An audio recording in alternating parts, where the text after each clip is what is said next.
The Odyssey drifted through the cold silence of space, like a lone fish in a dark ocean. Its lights were dim, its engines quiet. The ship was old, patched together from parts no one else wanted, but it worked. It had to, out here, far beyond Mars.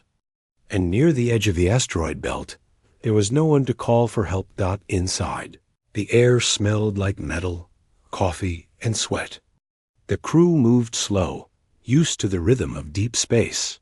Jake Morrow sat in the pilot's chair, boots up on the console, eyes on the scanner. He was in his late 30s, with short brown hair, a rough beard, and tired eyes. He had been salvaging. For 10 years, most of the time, they found nothing. Broken drones, dead satellites, rusted hulls from old mining ships. But sometimes, just sometimes, they hit something strange. This time, the scanner had picked up a signal. Weak, but steady. Not natural, not human. It came from a large comet drifting in the belt. Ice and rock, frozen for millions of years. But inside it, something man-made was buried. "You sure that's not a glitch?" Jake asked, turning to Lena Brooks. Lena sat at the comms and sensor station, fingers dancing over the screen. She was younger than Jake, early 30s, with sharp eyes and a calm voice. No glitch. Energy signature is artificial. Low power, but active. It's not broadcasting. Just there, like it's sleeping. Derek Cole leaned over her shoulder. He rarely spoke, but when he did, people listened.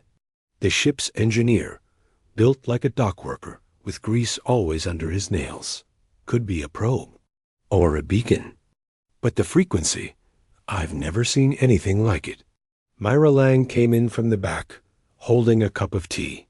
She was the youngest, just 26, with curly black hair and a mind full of questions. She worked with alien materials, what little humanity had found. If it's alien, we need to be careful. One wrong move and we could set off a trap, or wake something up. Jake cracked a small smile. Or we could get rich. They suited. Up and took the shuttle down. The comet was huge, pockmarked and dark, spinning slow in the void. The Odyssey hovered nearby, tethered by a thin line of signal and hope. The shuttle landed with a soft crunch on the icy surface. Outside, the world was silent. No wind, no sound, just stars and cold. The crew moved in slow steps, their boots crunching on frozen dust. The signal was strongest near a deep crack in the comet's side. They followed it with handheld scanners, lights cutting through the dark. Then they saw it. Part of a ship was buried in the ice. Not human, not any design they knew. The hull was smooth, black as night, with no seams, no windows, no doors. It looked grown, not built. Strange symbols were carved into the surface. They didn't look like letters, more like shapes that moved. When you stared too long, "This isn't ours," Myra whispered over the radio.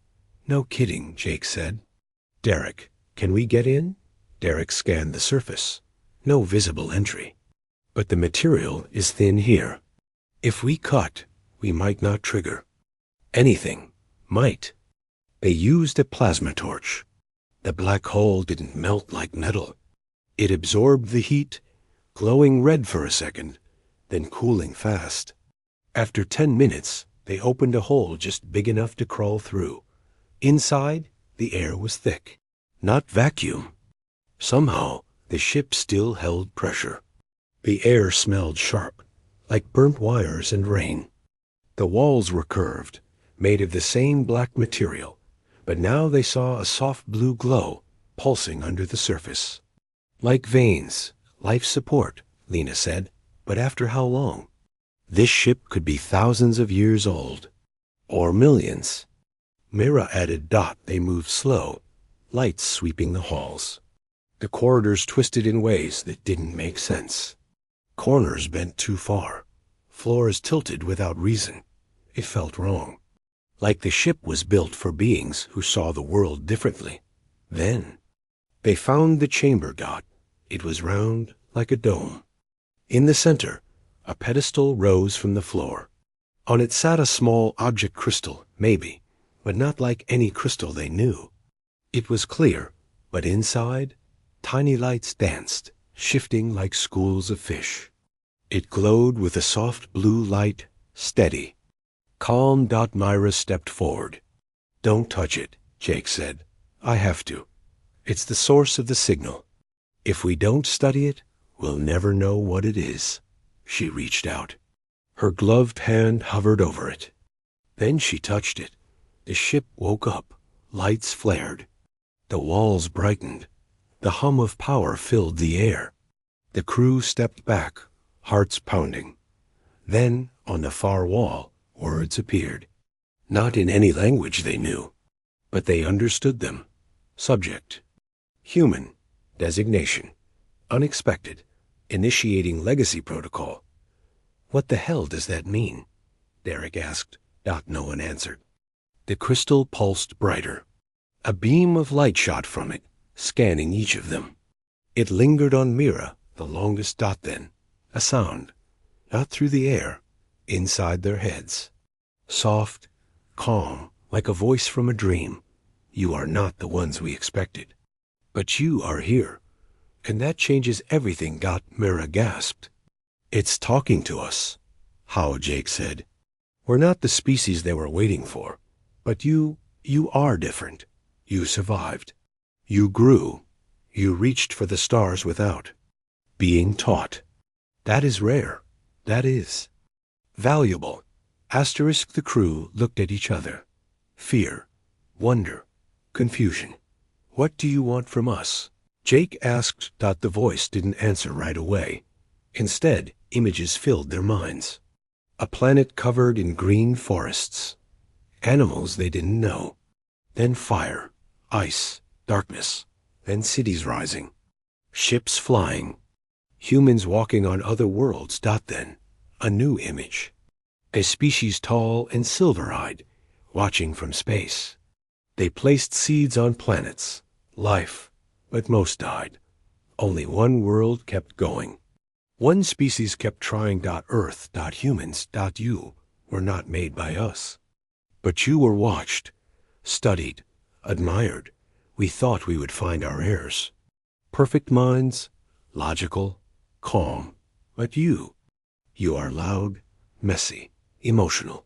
And yet you endure. The crystal dimmed. The voice faded. The words on the wall changed. Welcome. The first key has been found. Mira looked at the others. "We need to take this back, now." They placed the crystal in a shielded case. The ship powered down as they left. The hole they cut sealed itself behind them. The black material closing like skin. Back on the Odyssey, they locked the crystal in the lab. It sat there, quiet, glowing. Scans showed it was sending a signal, not into space, into deep space, far beyond the solar system. "Someone's going to hear that," Lena said. "Maybe that's the point," Myra replied. Jake stared at the crystal. He didn't feel rich. He felt small. Like they had just opened a door they didn't know existed. Somewhere, out there, something was listening. Waiting. And now it knew humans were ready. The crystal sat in the lab, glowing with a soft blue light. It looked small and harmless. But the Odyssey's systems were on edge. Alarms blinked in the background. Sensors picked up strange energy pulses like a heartbeat. Slow, steady, alive. Lena. Brooks spent the first 12 hours watching it. She ran every scan the ship had. The crystal wasn't metal, wasn't stone, wasn't anything in the human database. It absorbed radiation. It emitted low waves of energy. And it was sending a signal, not loud, not far, but repeating. Like a message on loop. "It's not aimed at Earth," she said to Jake. "It's aimed at itself, like it's talking to something inside." Jake stood with his arms crossed, eyes on the case. "So it's broken?" "No, I think it's working exactly as it should. It's just waiting. Mira Lang came in, still. In her suit from the alien ship, she looked tired but awake. Did it say anything else? Not in words. But the signal has patterns. I pulled some data. Look, Lena brought up a screen. Lines of code scrolled fast, then slowed. Shapes formed. Star maps, not of the solar system, of places far away. Clusters of stars with markers. One was blinking Earth's location. That's us, Mira whispered. Yes, and look at this. Lena pressed a button. The map zoomed in. Images came up. Forests, oceans, then older scenes. Ice sheets, volcanoes, dinosaurs, early humans with fire and spears. This is Earth, but millions of years ago. Jake frowned. How can it know that? Because someone was here, Myra said. Someone saw it happen. They played more. The images changed. A ship like the one they found hovered over Earth. Beings stepped out, not human, tall, silver eyes, long limbs. They moved slow, calm. They placed things in the ground, small pods. They watched, waited. Then, more images, other planets. Life grew, cities rose. Then war, collapse, fire. Each time, the same result. Failure. But Earth was different. Humans fought. They killed. They burned. But they also built. They wrote. They sang. They reached for the stars. Again and again. No matter what broke them, they got back up. They were watching us, Jake said. All this time. Not just watching, Myra said. Studying, testing. They seeded life on many worlds. Tried to make perfect civilizations. But they all fell. Too logical. Too cold. Too afraid to change. And we, Jake said, we're messy, loud, crazy. But we don't quit. Exactly, Lena said. The message is clear. We weren't made by them, but we were noticed, and they liked what they saw. Derek came in, wiping his hands on a rag. The ship's power core is dead, but this thing, it's not running on power. It's running on thought. The more we look at it, the more it gives. He pulled up another file. A voiceless log, not sound, pure data. When played through the ship's audio, it didn't make noise. It made feelings, sadness, hope, wonder. In the log, the tall beings, the Vey, as they called themselves, spoke without words. They had lived for thousands of years. They had mastered science, energy, space travel, but they could not master themselves. They were too perfect, too careful. Every choice had to be right. Every move had to be safe. In the end, they stopped moving, stopped growing, and they died. Not from war, not from disease, from stillness, but they left behind beacons, like this one, hidden in dead ships, waiting. Not for heirs, not for gods, for survivors. And the only survivors they ever found were humans. They didn't leave us tech, Myra said. They left us a test. What kind of test? Jake asked. To see if we're still who they thought we were. The signal changed. The loop stopped. A new pulse went out, stronger, aimed beyond the Kuiper Belt. Someone just got the message, Derek said. Back. On Earth, alarms went off. Deep space monitors picked up the pulse. Governments scrambled. Scientists argued. Some said it was a weapon. Some said it was a call. The United Nations opened an emergency channel. The Odyssey was now the most important ship in human history. But Jake didn't care about that. He cared about what came next. If they're watching, he said, they'll want proof. Not just that we found it, but that we understand it. Myra nodded. We need to show them we're still human. Not perfect, not calm, but alive. They worked nonstop. Lena decoded more of the signal. It wasn't just data. It was a lock. A vault. The Vey had left behind knowledge, science, energy, ways to travel the stars. But it was sealed. And the key wasn't code. It was identity. The archive would only open to a species that proved it could feel, create, hope. Built a link between the crystal and the ship's A. He fed it music, old songs. A child laughing, a storm, a heartbeat. The crystal responded pulses. Grew stronger. Myra recorded her thoughts, her fears, her dreams. She spoke of Earth, of cities and deserts, of people helping strangers, of art in the ruins. She played it for the crystal.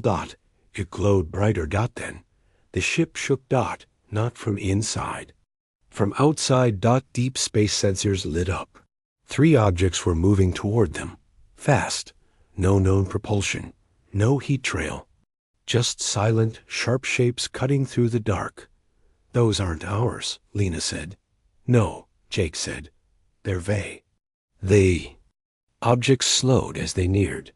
One stopped close to the Odyssey. It was huge, long, angular, made of the same black material. No lights, no sound. Then a beam shot out. Not a weapon. A signal. Same frequency as the crystal. The ship's computer struggled to translate. Words formed on the screen. You have awakened the first key. You are not the expected. But you are here. To claim the legacy. You must prove the spark. A test follows. Then silence. The crew stood together in the lab. The crystal pulsed in rhythm with the distant ship. What do they want? Derek asked. They want to know if we're still human, Myra said. If we still fight, still care, still dream. Jake looked at the others. Then we show them. They didn't have weapons. They didn't have answers. But they had something the Vey never did. Chaos. Heart. Hope. And that might be enough. The signal came again, not words. A pattern. Complex. Shifting. Like music and math mixed. The test had begun. And the whole of humanity, whether they knew it or not, was now part of it. A signal from the Vey ship pulsed in the dark. It was not loud. It was not harsh. But it filled the Odyssey systems like a slow tide. The pattern was complex waves of sound, light, gravity, and something deeper. It felt like a riddle, made of time and feeling. Lena stared at the screen. Her fingers moved fast. It's not just data. It's a test. They're asking us to respond, not with facts, with understanding. What kind of understanding? Jake asked. Like how a song makes you sad, or how a sunrise feels like hope. It's not logic. It's meaning. Derek sat back, arms crossed. So they want us to feel our way through a physics problem. Yes, Myra said. That's exactly it. The Vey were perfect. They solved everything with math. But they forgot that truth isn't always in numbers. Sometimes it's in a mother's voice or a shared laugh. Or the way humans keep going when there's no reason to. The crew fell quiet. The weight of it pressed on them. This wasn't about saving the ship or getting rich. It was about proving what humanity was, not as a species, as a spirit. Earth was watching now. Every government, every scientist, every person with a screen knew about the signal. Some said it was a trap. Some said it was the end. Others said it was the start of something new. But no one on Earth could answer the test. Only the Odyssey had the crystal. Only they were close enough to respond. We have to do this, Jake said. Not for fame, not for power, for us. For everyone back home who ever got up after falling. They began to work. Lena broke the signal into parts. It had 3 layers. One was gravity, how objects bend space. One was energy, how light and sound move through time. The third was emotion, how living things react to change, loss, joy. They want all 3, she said. together, in balance. Derek had an idea. What if we use the ship's engines to mimic a star's pulse? Not real, just the pattern. The way a dying star sends out waves before it fades. Good, Lena said. But that's only one part. We need the others. Myra thought of music. Not perfect music. Not clean. But real. Raw. She pulled files from the ship's old drive. A man singing blues in New Orleans. A child laughing. In Tokyo. A choir in Africa at dawn. She mixed them, not in order, but in chaos-like life. This is us, she said. Not perfect. Not quiet, but alive. They linked the crystal to the ship's core. The moment they played the sound, and the engine pulsed together, the crystal flared. Blue light filled the lab. The signal changed. The V ship responded not with words, with a new pattern, harder, deeper. It showed images in their minds. A planet burning. People running. A father holding his child in the dark. Then silence. Then a single note of music. Then light. The message was clear. Show us you feel. Show us you care. Show us you hope. Jake closed his eyes. We're not like them. We don't have 1,000 years of peace. We have war, pain, mistakes. But we also have art, kindness, dreams. That's what they want to see. He made a decision. He opened a live feed, not just to Earth, to everyone, every station, every ship, every phone. He spoke simply. This is Jake Morrow of the Odyssey. We found something out here, something old, something wise, and it's testing us, not our weapons, not our tech, our heart. If you have a song that means something, a memory, a hope, send it now, not for us, for all of us. The response was slow at first. Then fast. A girl in Canada sent a drawing of stars. A man in Brazil played a guitar piece he wrote after his wife died. A teacher in India recorded her students singing a folk song. A soldier on Mars sent a letter to his son. Just 3 lines about the sky. Millions sent something. Not because they had to, because they wanted to. The Odyssey's computer could not process it all, so they did not try. They took pieces, fragments, the loudest, the quietest, the saddest, the most joyful. And they mixed it with Derek's engine pulse and Myra's music and Lena's gravity wave. Then they sent it back. Not as a single signal. As a storm of human life. The V ship did not reply at once. It hung in space, silent. The crew waited. Minutes passed. Jake held his breath. Mira gripped the table. Lena watched the screen. Then got a single pulse. Soft, clear. The signal changed. The test was not solved. It was passed. Because the V did not want a perfect answer. It wanted a real one. And humanity gave it. The crystal in the lab glowed brighter than ever. The walls of the Odyssey hummed.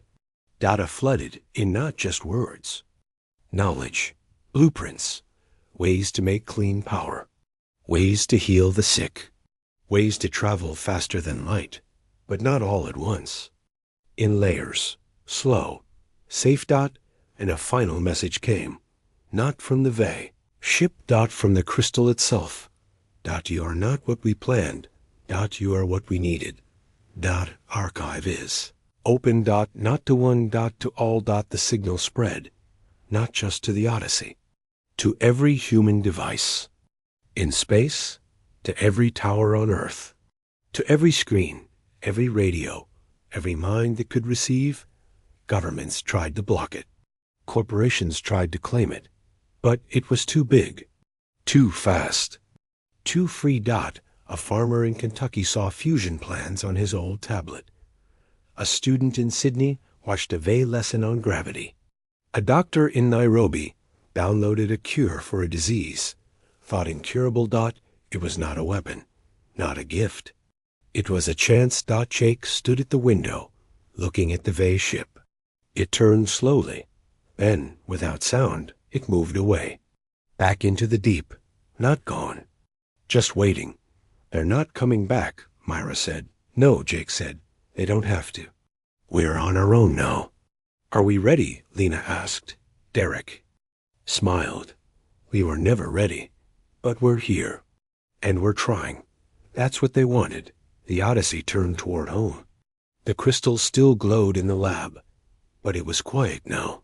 Its job done. Somewhere. Other beacons waited. Buried. In ice. Hidden in dust. Floating in dark. And when the right hands touched them, the same voice would speak, not in fear, not in pride, in hope. The return trip to Earth was quiet. The Odyssey moved slow through the dark, its engines low, its crew lost in thought. The crystal sat in the lab, no longer pulsing, no longer sending signals. It was still, like a book that had been read. But the world back home was not quiet. The Vey archive had spread like fire. Not through war, not through force, through light, through data. Every screen, every satellite, every device with a receiver had picked up the signal. And once it was there, it could not be taken back. In the first hour's chaos. Governments tried to lock it down. Armies moved. Leaders spoke of control, of safety, of national rights.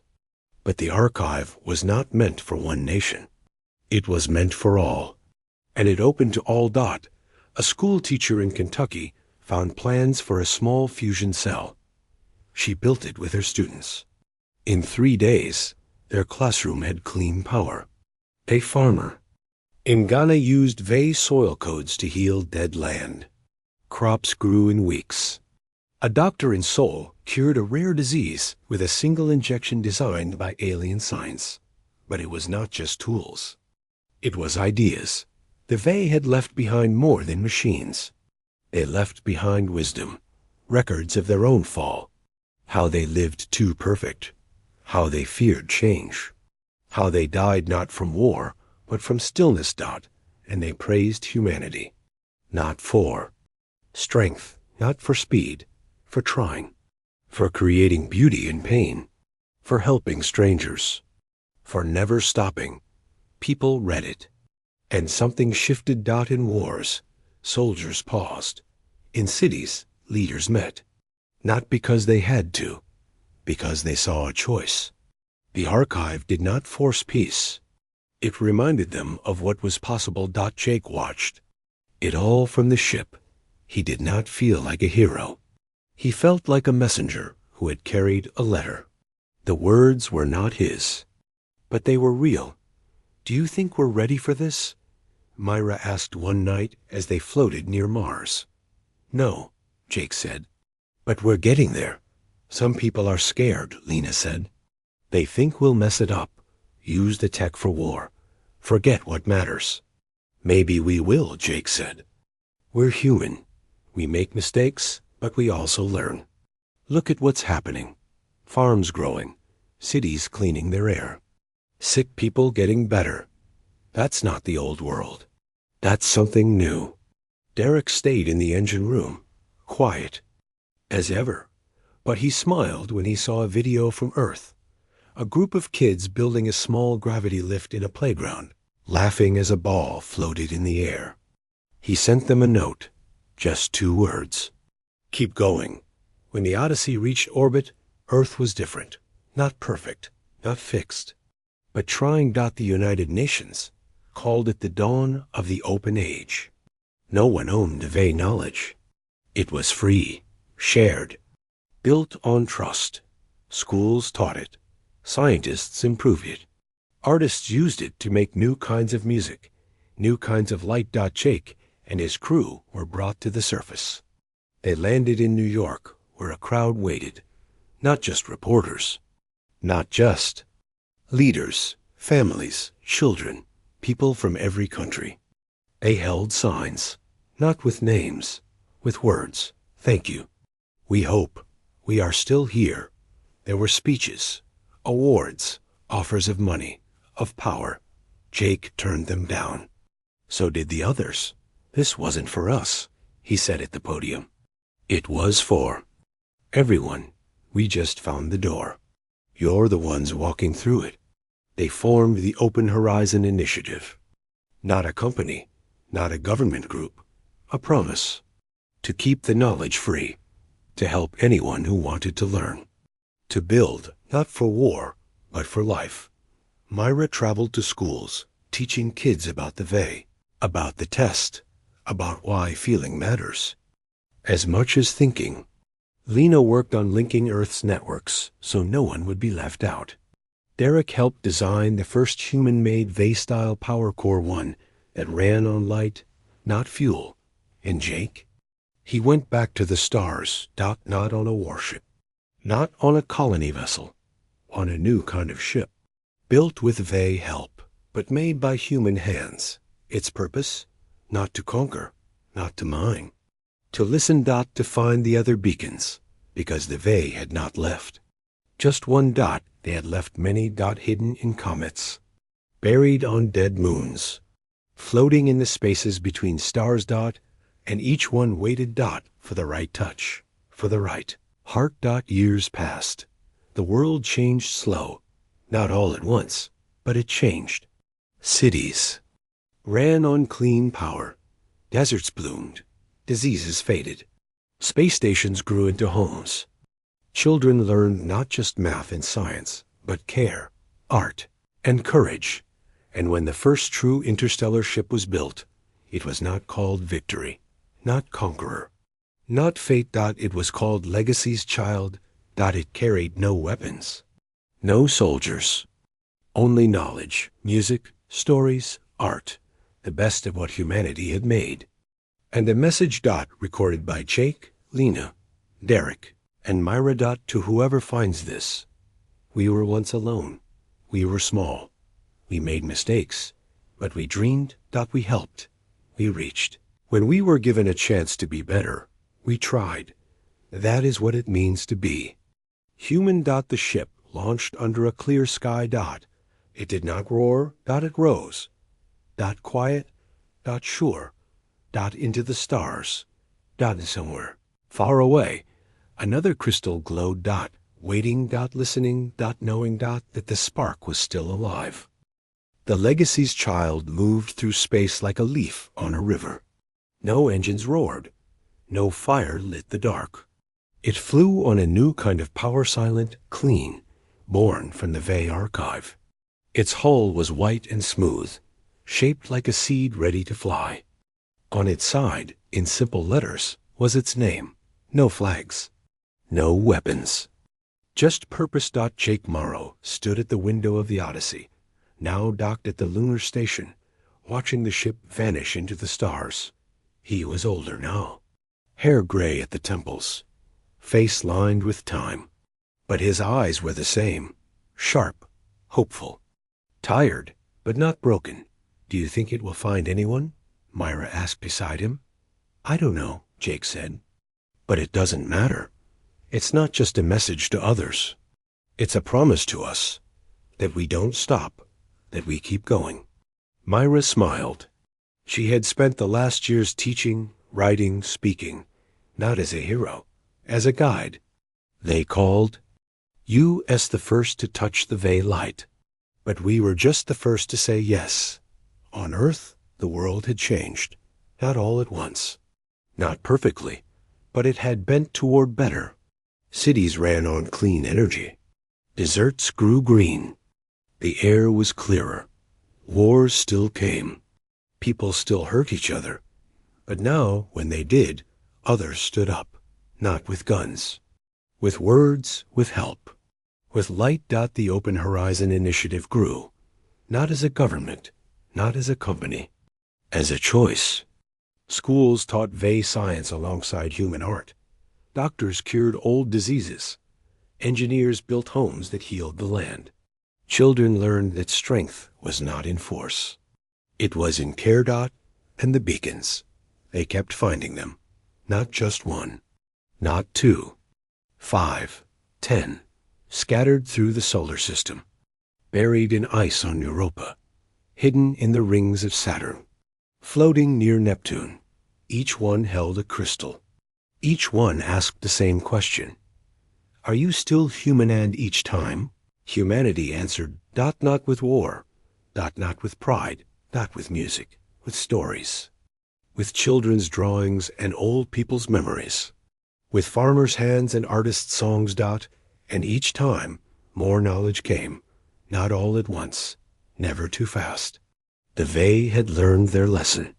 They did not give power to those who would earn the world. They gave it slowly to those who proved they could carry it.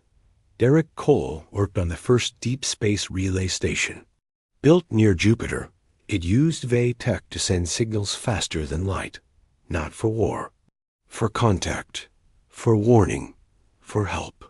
When a comet threat was found, the station sent word. Earth had months to act. Lives were saved. Lena Brooks led the mapping team. She found the pattern in the beacons, not random, not scattered.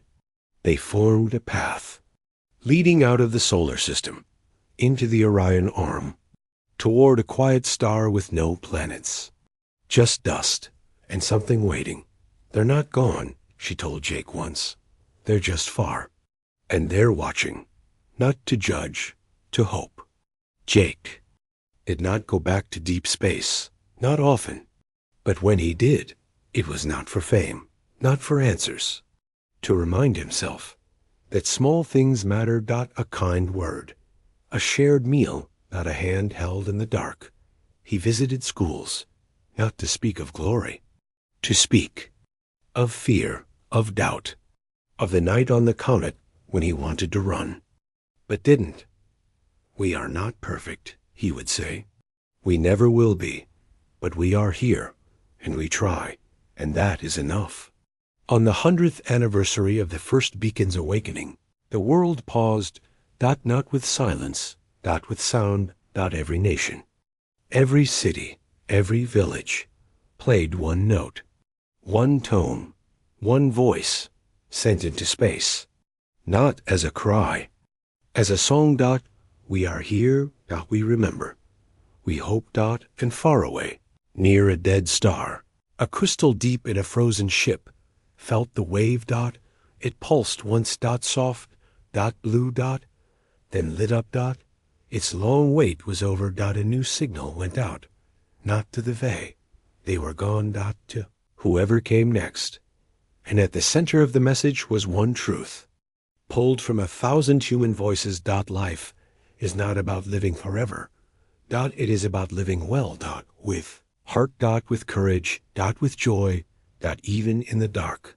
The legacy's child kept moving. It would take centuries to reach its target, but it did not rush. It carried seeds. Of knowledge. Of music. Of dreams. And a simple line, repeated in every language, etched into its core. We were once alone. We found a light. We passed it on. You are not the first, but you are not late. Keep going. And somewhere. In the deep. Another hand reached, not Vey. Not human. But new. And it touched the crystal, and the light woke again.